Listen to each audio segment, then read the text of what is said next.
Albert Einstein once said, everybody's a genius, but if you judge a fish by its ability to climb a tree, it will live its whole life believing that it is stupid.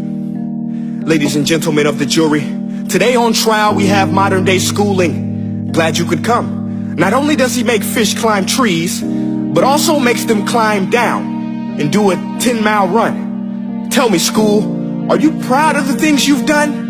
Turning millions of people into robots, do you find that fun? Do you realize how many kids relate to that fish swimming upstream in class, never finding their gifts, thinking they are stupid, believing they are useless? Well, the time has come, no more excuses. I call school to the stand and accuse him of killing creativity, individuality, and being intellectually abusive. He's an ancient institution that has outlived his usage.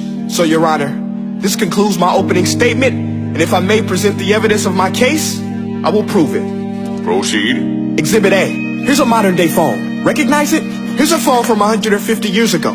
Big difference, right? Stay with me. Here's a car from today, and here's a car from 150 years ago. Big difference, right? Well, get this. Here's a classroom of today, and here's a class we used 150 years ago. Now ain't that a shame? In literally more than a century, nothing has changed. Yet you claim to prepare students for the future? But with evidence like that, I must ask, do you prepare students for the future or the past? I did a background check on you and let the record show that you were made to train people to work in factories, which explains why you put students in straight rows, nice and neat, tell them sit still, raise your hand if you want to speak, give them a short break to eat, and for 8 hours a day tell them what to think.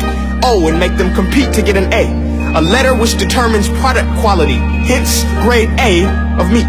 I get it. Back then, times were different. We all have a past. I myself am no Gandhi.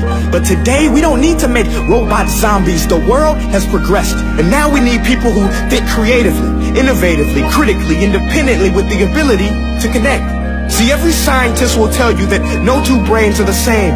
And every parent with 2 or more children will confirm that claim. So please explain why you treat students like cookie cutter frames or snapback hats, giving them this one-size-fits-all crap. Watch your language. Sorry, Your Honor, but if a doctor prescribed the exact same medicine to all of his patients, the results will be tragic. So many people will get sick, yet when it comes to school, this is exactly what happens. This educational malpractice, where one teacher stands in front of 20 kids, each one having different strengths, different needs, different gifts, different dreams, and you teach the same thing the same way? That's horrific. Ladies and gentlemen, the defendant should not be acquitted. This may be one of the worst criminal offenses ever to be committed. And let's mention the way you treat your employees. Objection. Overruled. I want to hear this. It's a shame. I mean, teachers have the most important job on the planet, yet they're underpaid? No wonder so many students are short-changed. Let's be honest. Teachers should earn just as much as doctors, because a doctor can do heart surgery and save the life of a kid.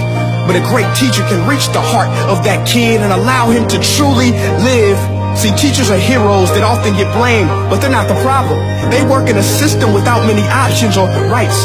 Curriculums are created by policymakers, most of which have never taught a day in their life. Just obsessed with standardized tests. They think bubbling in a multiple choice question will determine success. That's outlandish. In fact, these tests are too cruel to be used and should be abandoned, but don't take my word for it. Take Frederick J. Kelly, the man who invented standardized testing, who said, and I quote, "These tests are too cruel to be used and should be abandoned." Ladies and gentlemen of the jury, if we continue down this road, the results will be lethal. I don't have much faith in school, but I do have faith in people. And if we can customize healthcare, cars, and Facebook pages, then it is our duty to do the same for education, to upgrade it, change it, do away with school spirit, because that's useless. Unless we're working to bring the spirit out of each and every student, that should be our task. No more Common Core. Instead, let's reach the core of every heart in every class. Sure, math is important, but no more than art or dance. Let's give every gift an equal chance. I know this sounds like a dream, but countries like Finland are doing impressive things. They have shorter school days. Teachers make a decent wage. Homework is non-existent, and they focus on collaboration instead of competition. But here's the kicker, boys and girls. Their educational system outperforms every other country in the world.